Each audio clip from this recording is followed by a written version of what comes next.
আসসালামু আলাইকুম, সবাইকে আমার আরও একটি রেসিপিতে স্বাগতম। আমার আজকের রেসিপি চিকেন ফ্রাই।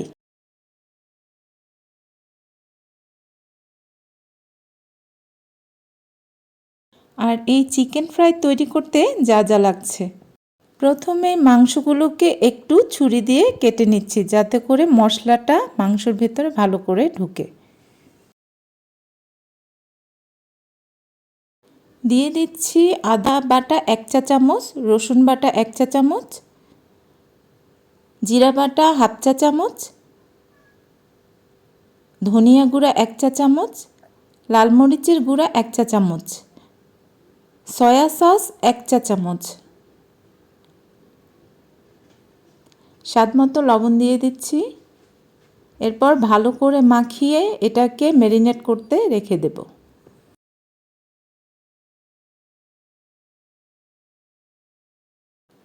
টমেটোর সস দিয়ে দিচ্ছি 1 টেবিল চামচ।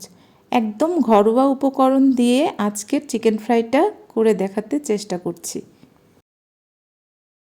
4 টেবিল চামচ ময়দা দিয়ে আবারও ভালো করে মাখিয়ে রাখবো।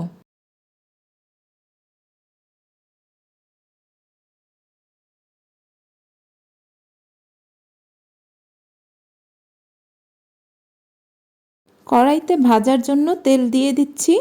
তেলটা ভালো মতো গরম হয়ে গেলে আমি মাংসগুলো দিয়ে দিচ্ছি। প্রথমে চুলার আঁচটা একটু হাই হিটে রেখে পরে এপাশ ওপাশ ভেজে একদম লো হিটে এটা ভেজে নেব। এবার তুলে নিচ্ছি। 2-3 মিনিট পর আবারও চিকেন ফ্রাইটা ভেজে নিচ্ছি।